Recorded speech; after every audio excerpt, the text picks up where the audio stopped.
Welcome back to Blind Item Breakdown. Our first blind item is about Justin Bieber and his wife, Hailey. It reads, this north of the border singer does everything he can to sabotage his own marriage. His celebrity wife is the one that's keeping everything together. Now, I thought this was Blind Item Breakdown because that blind item sounds like common knowledge. And I actually have to admit, it makes me sad for Hailey because it does seem like she's the only one who's advocating for their marriage. This comment reads, this isn't even a blind anymore. You don't need to be into celebrity gossip to know that Justin wants a divorce so bad he's spiraling hard since Selena's engagement, and things got worse this weekend with the release of her new album. I don't know, I feel sorry for Hailey though. She is a major bitch in all capital letters, but seems to truly like him. Another comment reads, Hailey's dad was a manipulator of Justin from the first time they met. Justin jokingly said that he believes it was an arranged marriage, which we've discussed that clip many of times, and it's pretty haunting. How did you and Hailey meet? I don't think I've ever heard that story. I'm pretty sure she didn't want to be there. Her dad dragged her out of bed in the morning. They found out that, like, I think it was an arranged marriage, I'm pretty sure. I'm not...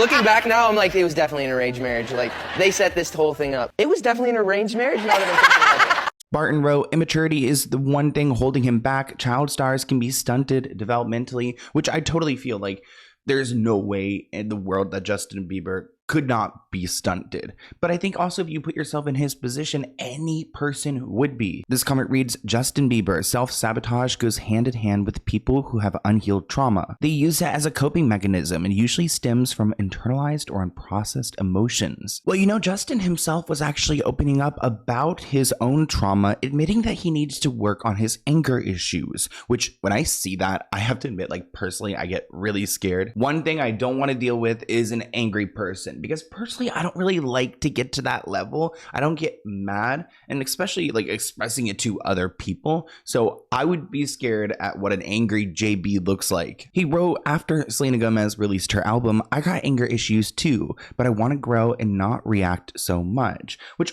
also kind of sounds like he just had done something in that moment and was like, oh shit, like I got anger issues. I wish I did not react to whatever just happened in his own life. Recent Instagram posts from Justin have included messages about having nothing to prove and feeling unworthy, plus a cryptic note about letting hate go by acknowledging that it's there, that he does have hate for someone or something within himself. And I just don't know where this anger is coming from. I don't think it's unwarranted if it came from Diddy, the industry, Scooter Braun, Lou Taylor TriStar, your business manager, your parents. We talked about your parents in a podcast one time and it was not pretty, or maybe even your own wife. I remember when I first got married, I hit a little bit of an emotional breakdown because I thought marriage was going to fix all my problems. Wow. And it didn't.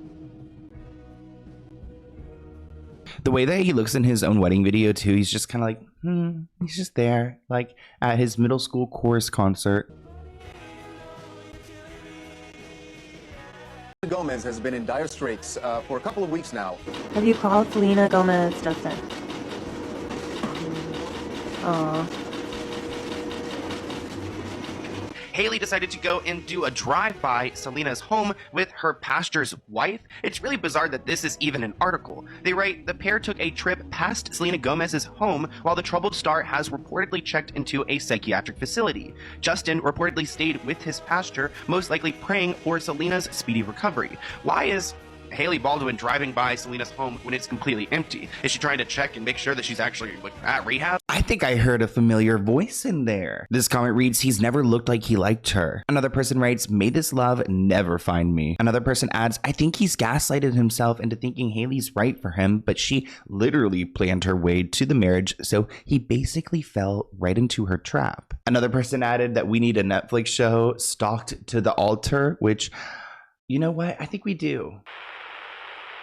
Poor Rachel Zegler, she's going through it since the release of Snow White. This blind item reads, acting offers dried up, which is why this A-list actress is suddenly all giddy about her Mouse House movie. Here's the reality. Insurance companies often do not want to pay you. If you are injured in an accident, their job is to delay, deny, and underpay. And they get away with it when people don't know their rights. That's why you might need Morgan & Morgan. They are the biggest injury law firm in the country. They've secured billions of dollars for their clients, including a $12 million settlement in Florida. And that is 34 times what the insurance company originally offered. And unlike other firms, they don't just settle cases for quick cash. If the insurance company does not pay up, then Morgan & Morgan is happy to take them to court. And the best part, you don't pay anything unless they win your case. If you have been injured, you can check out Morgan & Morgan and use my link forthepeople.com/Sloan or scan the QR code on the screen and you can file your claim right now. It takes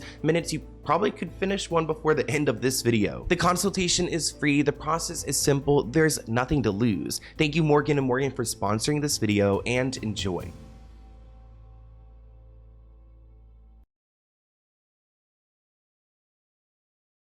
I actually made a TikTok that went viral yesterday of a clip of Rachel talking about her feelings over this matter.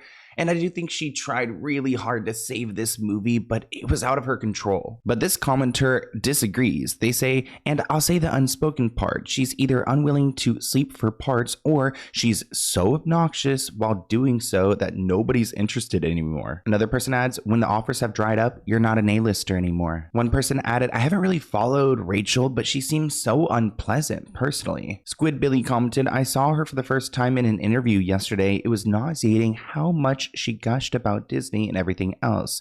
Complete phony. Which, if you guys tuned into my Snow White video, you would have seen that she has spoken pretty poorly about the original story, which upset a lot of OG Disney fans. I mean, I understand why. Hollywood Insider also added that Miss Snow White is too dangerous to touch. This article reports that at this moment, Rachel Zegler should have a bunch of projects in the works because she did West Side Story, she did Disney's Snow White, but she's got 0 projects listed. An insider said that Miss Snow White is too dangerous to touch. She doesn't know when to shut up. After this and what happened to Amelia Perez, studios are going to be a lot more careful hiring lead actresses. And it's moments like these that don't help. Rachel Zegler allegedly causes drama as premiere approaches.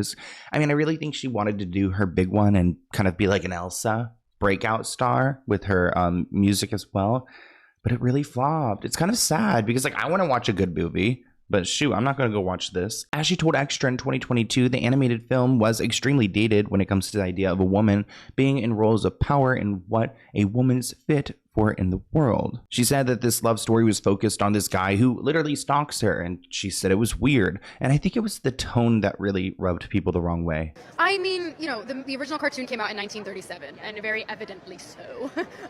There's a big focus on her love story. With a guy who literally stalks her. Yeah. Weird. Weird. So we didn't do that this time. So no Prince or a different kind of Prince? We have a different approach to what I'm sure a lot of people will assume is a love story just because like we cast a guy in the movie. Right. Andrew Burnap, great dude. Yeah. It's one of those things that I think everyone's going to have their assumptions about what it's actually going to be, but it's really not about the love story at all, which is really, really wonderful. And whether or not she finds love along the way is anybody's guess until 2024.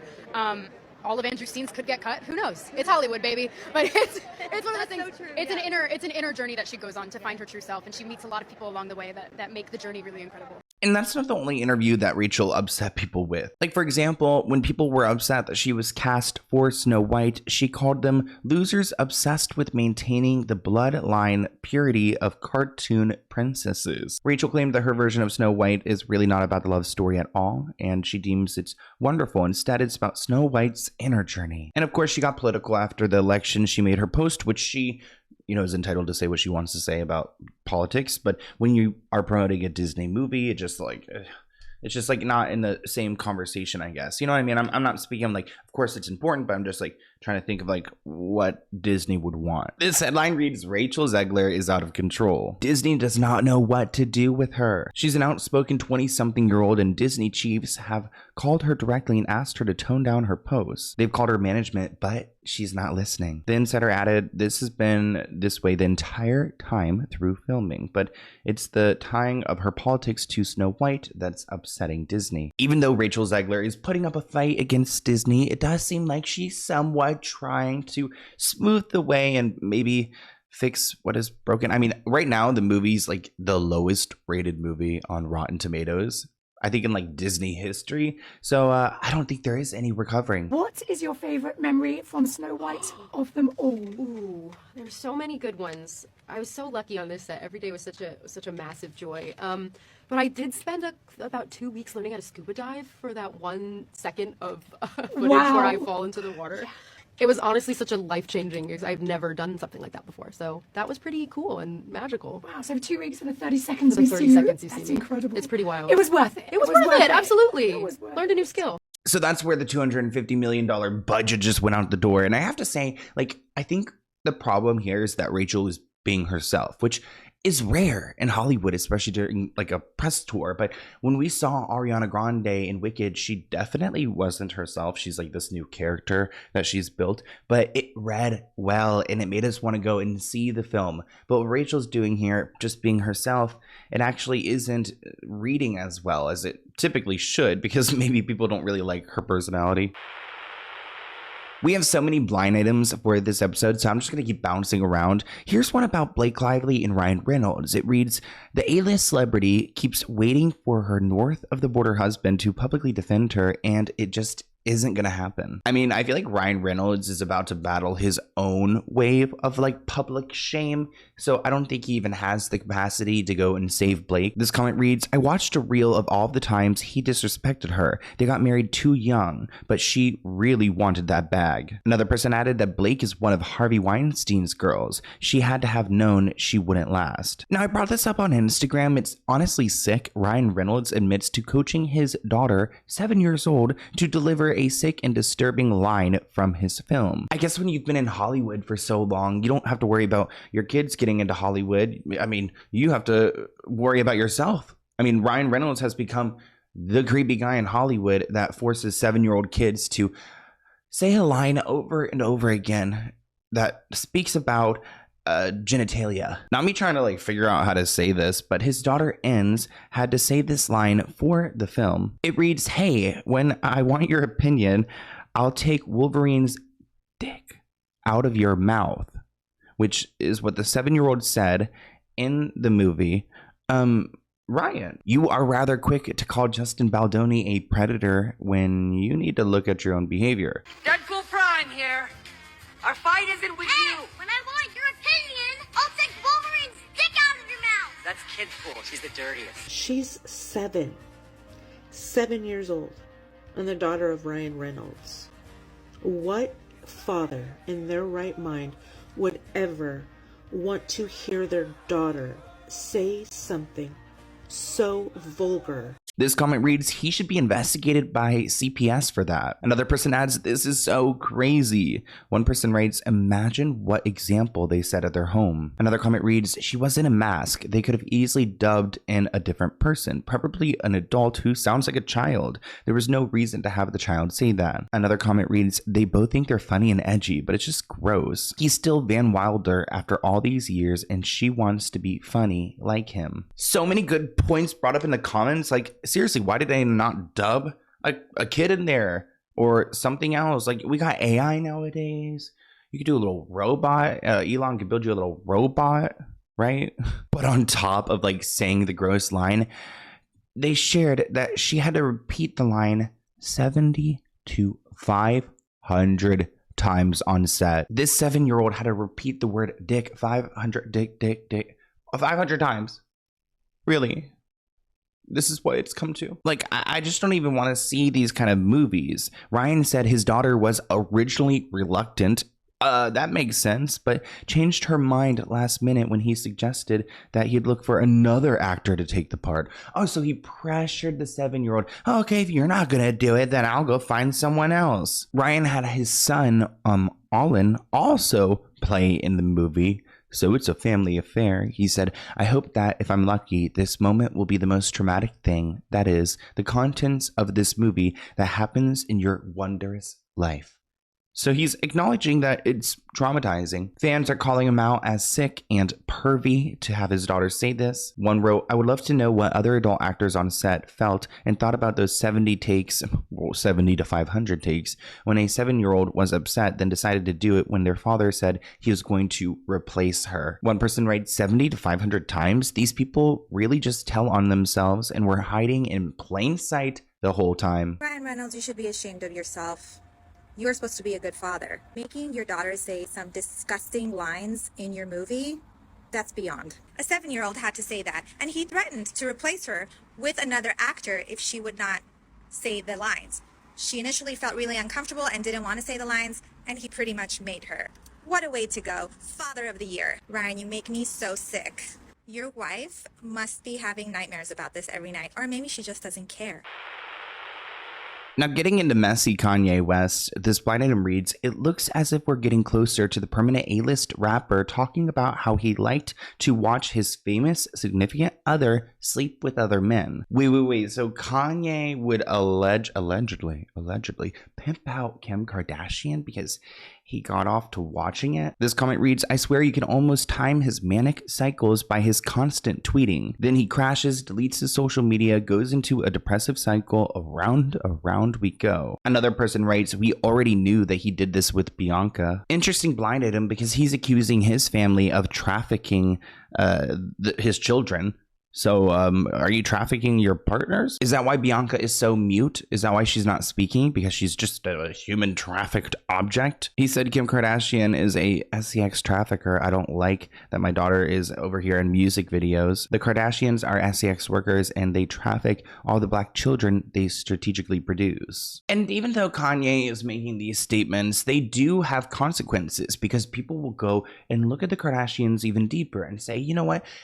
Are they trafficking these children? I mean, we did see her relationship with Balenciaga, which raised a lot of flags, and the families just like moved on and forgave them. So did they just like forgive and forget? Because of Kanye West's new song, I would like to revisit Miss Selma Hayek's husband's company. You know, the one who sold dolls, child-sized ones. Notice the name that have holes all over them that I have to censor in these photos. And it's so much worse than this, but I'm going to keep it light in this video. And before anyone tries to say, oh, it's just art, there are also physical photos of them using some of them on the auction site as well. So just stop. Kim Kardashian has multiple very strong connections to this company. One being that Balenciaga is their sister company. And two being that her mom posted a picture accidentally showing that Kim has art from the same group hanging in her kitchen. It's similar to this style that she paid $5 million for hers. And then I noticed that this same group sold tapes. And that brought me back to this moment where very recently Kim Kardashian was freaking out because Kanye had said that he recovered some of her tapes, right? And they tried to say that it was her Ray J tapes and she was losing it, which that never made sense to me because the Ray J tapes have been all over the internet for years and everyone has seen them. So that just doesn't make sense. She wouldn't be freaking out over that. So maybe Kanye is on to something. I don't know. I don't really, I don't support anything that he's done in the last couple years. It's really messing with his own family. And you know, when Tokyo Toni, Black China's mother, so the mother of Dream Kardashian, so Rob Kardashian's daughter, Black China, her mom, Tokyo Toni, actually even went on to TikTok to send some support to the Kardashians over Kanye's behavior. Kim is the best mother ever. Believe that shit. And I be goddamn if I'm gonna let Kanye do that, Kanye. Nah. What would he know anything about anything when he his own f***ing mama? Somebody mama, who the f*** might that be? Can you name some names? I get at him for you. I ain't scared. She a good motherfucking mother. And for real, she let that little girl get away with too much motherfucking shit as it is. And then sitting up there on the stage with fucking convicted killers and pedophiles. I motherfucking revoke his motherfucking rights for life. Then you disrespectful knowing my daughter online and you got your mother ass clone ass wife, fucking mute ass bitch. The fuck? Half naked everywhere looking like a fucking space cadet.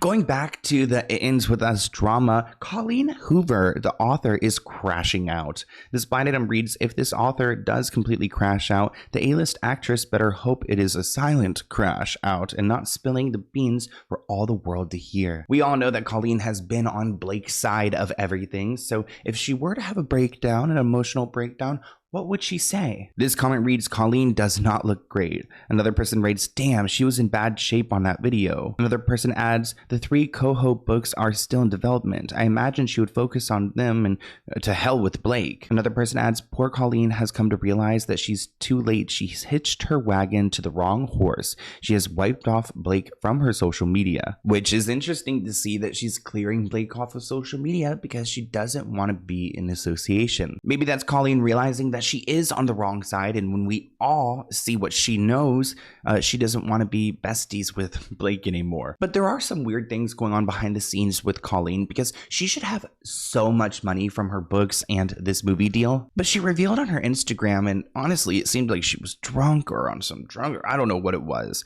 I mean, she claims she was drinking Diet Pepsi, but I don't act like that on Diet Pepsi.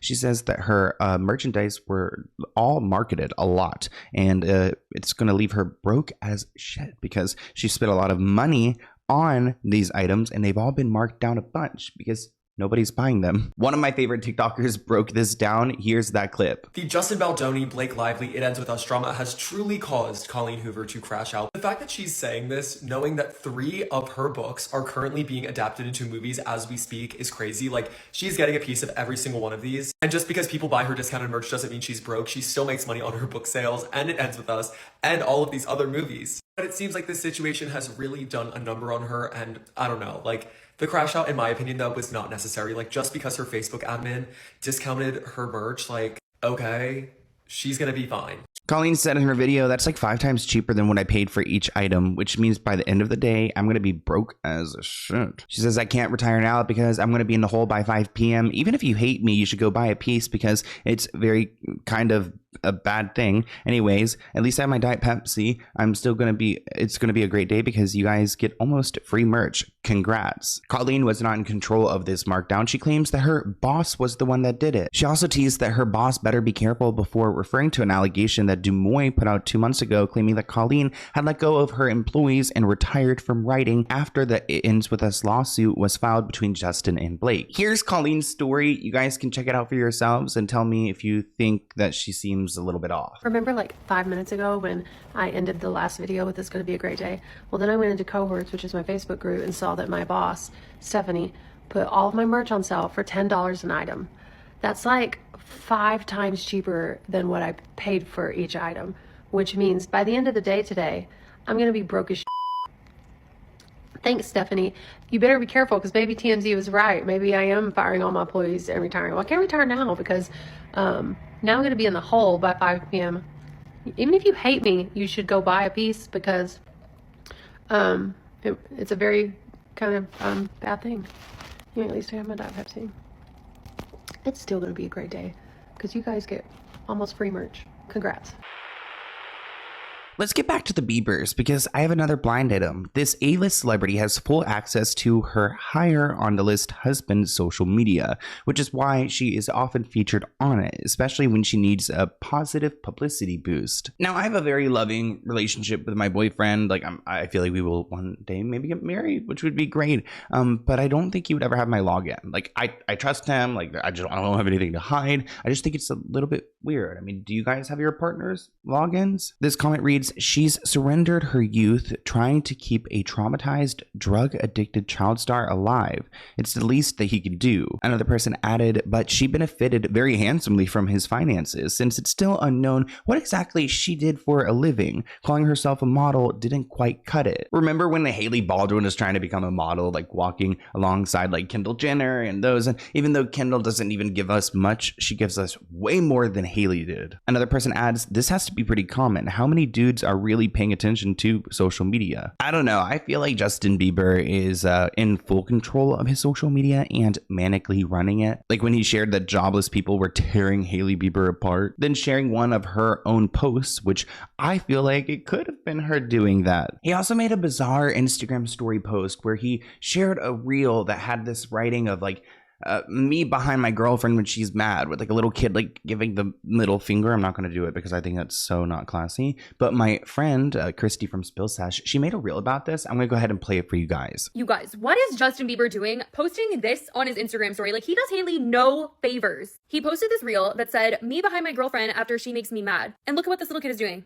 Like, he probably thought, like, hee hee ha ha, like, this is so funny. But at a time like this, and a time especially where people are always trying to say that he hates Hailey and that she, like, has something on him and that's the only reason why they're together, he does absolutely zero favors in helping her public image at all. And I mean, I know some people will say, like, maybe that's the whole point of it, but seriously, they say time and time again that they want the hate to stop and then, like, go and post stuff like this. Like, this is obviously going to have people being like, Justin's miserable, he doesn't like Hailey, he's literally like this, like, behind her back. Like, I know that they all probably want this whole conversation to die down about Justin, Selena, and Hailey, but it's stuff like this that keeps the convo going. I mean, seriously, what wife would want their husband to be posting something like this? And also, what is the true meaning behind it? Like, what's the message he's trying to send?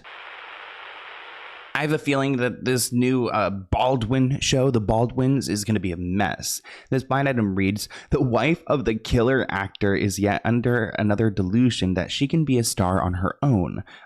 No. She tried that for years and to make that happen, but it didn't. The only way that she gets another season of her show is if the husband is on board. In a previous video, we talked about how nasty Hilaria was to her husband. I cannot stand her. This comment reads, after the red carpet thing in the follow-up video, I'm convinced that he has a humiliation kink. Another person adds, you would think that 7 children would keep her busy. 2 more and she's got a baseball team. Another person writes, I almost felt sorry for him after seeing the clip where she cuts him off. Almost. Another person writes, he created a monster when he married this woman. Now, like I said, we did talk about this awkward interaction. It was on a red carpet where Hilaria like snaps at her husband. Now this clip is heavily copyrighted, so I'm going to include a filtered, very small snippet of this moment for you guys to see. Feels to have it be out there. This You're a winner. Oh my God, when I'm talking, you're not talking. No, when I'm talking, you're not talking. This is why, yes, we'll have to like just cut him out of the show. Now, of course, this video went viral because it was so hard to watch. And Hilaria, she just can't help herself. So she decided to respond in a separate video with her husband. Alec gave us a statement on this video moment, and he said, they were wrong about his behavior in the viral clip, sarcastically saying, it is you who is doing all the interrupting. Hilaria noted that he comes with a lot of kids, though, who do a lot of interrupting, which at this point, these two just need to get over themselves. And that is called, what's the word of the day?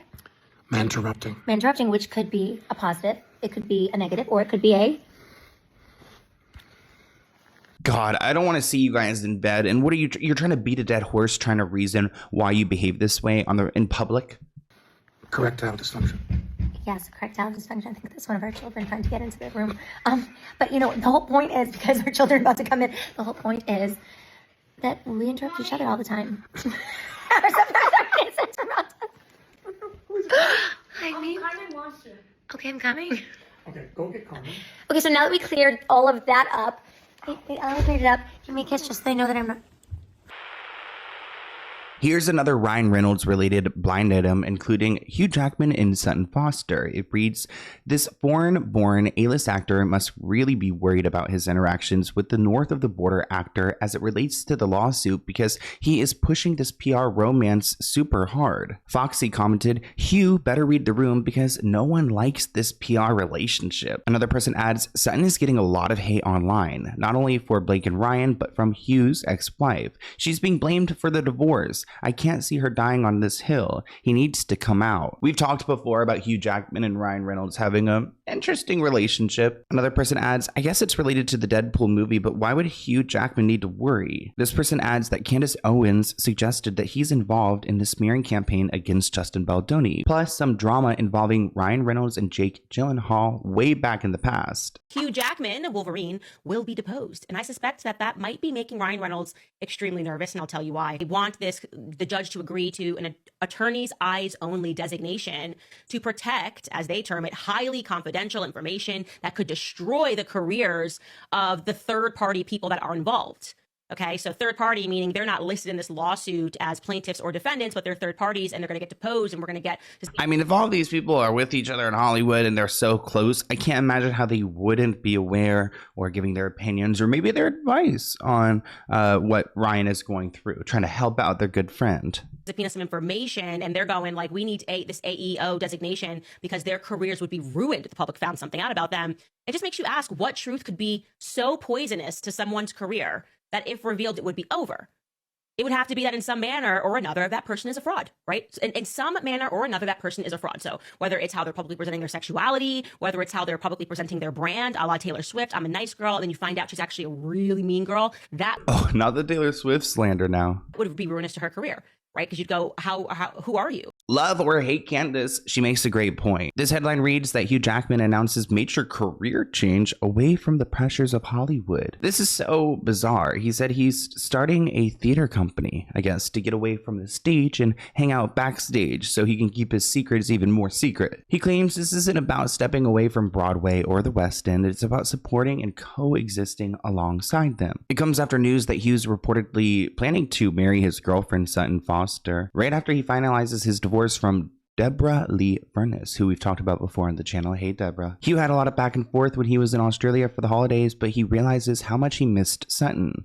The magic came flooding back when they reunited, and ultimately marriage is the end game for these two. Hugh and Deborah's end of marriage, their divorce, their statement that they put out in September 2023 shocked people, and they said they were shifting, and as a result they decided to separate and pursue their own individual growth, which I'm pretty sure Deborah was completely blindsided. Hugh Jackman did leave his wife Deborah of 27 years for his co-star Sutton Foster. Hugh and Deborah split in September of 2023, and there's news articles everywhere about how he had an affair with Sutton Foster while he was working on The Music Man. So I wonder if it was Ryan and Blake who gave him the advice to leave his wife of over 30 years. There was no reports of issues in their marriage before Hugh Jackman started The Music Man on Broadway. And on top of that, anytime someone would talk badly about Hugh Jackman's wife, he would defend her to no end. Which is another reason why I really loved Hugh Jackman, because you don't see a Hollywood couple married for that long that loves their wife like that. So it made me sad that I guess that was just really all a lie. The point of marriage is to grow old with somebody, not to grow old and then grow apart depending on who your next co-star is. So yeah, Hugh Jackman has been on my ick list since 2023. Pete Davidson, this blind item reads, the former late night actor's yachter girlfriend, so Elise Hewitt, says she's tired of yachting and is trying to have a baby so she can work less and get paid more. You guys know yachting is like a business where women are like rented by wealthy men to go and hang out on their yachts. This comment reads, Pete always looks like he's in desperate need of a shower. Another person writes, she'll be finding herself in a line of more poor Megan Fox situation if that were to happen with her and Pete. Another person adds, she's in for a rude surprise. Now, recent headlines read that Pete was spotted with his girlfriend Elise after fans were left confused by his tattoos amid removal claim. He was recently linked to Elise. Actually, I remember a few months ago he was trying to stay single, so I think it's pretty insane that he's just like publicly out here again on these streets. His latest flame is notably a non-celebrity compared to his A-list exes, so maybe this is a fresh start. Their outing follows a wave of fans' confusion over Pete's tatted torso, which was fully on display during his Palm Beach getaway, because he's been undergoing a lot of laser removal tattoo removal processes. This person writes, confused. Didn't he laser his tattoos? Another person adds, didn't he laser off those tattoos, or am I imagining things? Our friend King Asante broke it down. Here's a clip of his TikTok. The internet is shocked after seeing Pete Davidson with his new alleged girlfriend, and this man has tattoos. I thought they were gone. I think we were all convinced that his tattoos were gone after this Valentine's campaign. People were saying that he spent like $200,000 to get these removed. Like, I was fully convinced. I legit thought this was the new Pete Davidson. I kind of like him without tattoos. But recently he was spotted in Miami with this girl. Her name is Elise, and she's a model, and she actually previously dated or was romantically linked with Benny Blanco in 2020. I'm just shocked that he has a new girlfriend. Like, how does this man get all these girls? Second of all, did he never get rid of these tattoos? Was just all just part of the marketing of the campaign? Because I was not expecting to see tattoos on this man's body. And these are just some of Pete Davidson's exes. He was engaged to Ariana Grande, dated Kim Kardashian. This man has so much riz. Like, look at all these girls. He did reveal he dropped about $200,000 to remove numerous tattoos that covered much of his body. But I do think like that takes a long time, so maybe those are still in the process of being taken away. Pete said he's been sober since September and he's gained 20 pounds and he's opted to remove his tattoos as a fresh start. So maybe it was Photoshop during that like photo shoot where he had no tattoos. Maybe it's makeup. I don't know what it was, but I do think Pete Davidson is cooking something up. He's trying to get back into the, A-list of everything. Some of your tattoos are going away. Yeah, I've been burning them off. Yeah. Yeah, they're almost gone. Is it painful? It's horrible. It is, yeah. right? Oh, it's worse. Worse than getting them. Well, they got to burn off a layer of your skin, and then it has to heal for like 6 to 8 weeks, and you can't get in the sunlight, and then you got to do it like 12 more times. This is a picture of you with a lot of tattoos here. Look at this. Yeah. Do you remember like how many you had at one point? Probably like 200. Yeah, 200 tattoos. Yeah, I was a sad boy. Yeah. So. And you would just think of something and go get it, and Yeah, it was a weird time. Yeah. I don't know. Everybody was getting tattoos like 5 years ago. Do you remember that? Yes. Remember? Of course. Post Malone was like always tired. Yes. I was like, yeah, me too, dude. I'm exhausted. I want to get it too. I'm exhausted. Are you going to keep any? Maybe like 2 or 3, but I'm trying to clean slate it. I got a few quick blind items to finish up this episode. Speaking of money, the A-list everything in her mind celebrity thought this billionaire was interested in her, Jennifer Lopez, but he just wanted her to perform at his party. His girlfriend is half the celebrity's age. I think this is relating to her going to Dubai and doing that performance at a party to go and, cash in. And maybe she thought that this the billionaire wanted her, but he just wanted to hear her sing. Maybe she gave live vocals too. Lately, Jennifer Lopez has been linked to Brett Goldstein, an actor that she is interested in dating. But interestingly enough, Brett has a girlfriend. Her name is Beth. They've been together since 2021. It seems like they're happy, but you know what that means in Hollywood. You see a happy marriage, the A-lister wants to go and destroy it. I mean, I think Jennifer Lopez is like plotting her Ariana Grande moment. Apparently, J-Lo has decided she wants to start dating again, and that she thinks Brett Goldstein is incredibly cute. All I have to say is this, and I'm probably going to get hate for it, I don't care. J-Lo, keep your hands off of Brett. He is precious. Do not tarnish him. Go away. He needs to be protected at all costs. He is precious. And we don't want anything happening to him. Least of all you. Go away. Another quick blind item. I know we spoke about Timothy proposing to Kylie. Well, this item reads, the meme actor wants no part of getting married. It is a ploy by the momager, Kris Jenner, to get people talking about anything else in her family. Now, we know Pauline, Timothy's sister, does not approve of him being with Kylie and getting married. And I could totally see these stories being planted that he bought a $300,000 engagement ring by Kris Jenner. Can you imagine her going and telling people, it's $300,000 so that she could go and kind of socially pressure him to go and propose to Kylie, which I think would be the complete opposite of what Kylie would want. I don't know though. I think she's also trying to secure a baby and that marriage and to be with someone who's like him, because he is like an esteemed actor right now. But if Timothy's family has any say, especially his sister, a marriage isn't going to happen anytime soon. Why does Timothée Chalamet's sister resent Kylie Jenner so much? There are 3 habits she simply can't stand. First, Pauline can't stand Kylie's spending habits. As an environmentalist, Pauline is deeply disturbed by the fact that Kylie bought a $30 million private jet. Kylie flies everywhere, even for short trips, and she's constantly seen driving huge, gas-guzzling luxury cars. The extreme wealth gap really bothers Pauline. She wishes the ultra-rich would spend more to help those in need. Second, Pauline is a very private person, so she really dislikes how public Kylie and Timothy's relationship has become. The media is constantly watching the couple, analyzing even their smallest facial expressions. Pauline is very close with her brother and often visits him, but the paparazzi make her visits stressful and exhausting. Most importantly, Kylie loves socializing and showing off her wealth. Kylie is all about parties and events, and though she's invited Pauline many times, Pauline refuses to join. Allowing her brother to date Kylie is already a big compromise for her. Thank you guys for tuning in to this week's episode of Blind Item Breakdown, my favorite series here on YouTube. Thank you all for watching my videos. Definitely go and tune into the ones you did not check out this week. I really liked my Nikki Blonsky. I always feel like I'm saying her name wrong. I'm just like, it's a difficult last name. But that was an interesting video. So let me know which blind item was your favorite. And if you have any other videos you want me to do a deep dive into, or any topics, any stories, or a lead or a tip, my email is SloanWellKnown@gmail.com. But I'll see you in a new one soon. Bye, guys.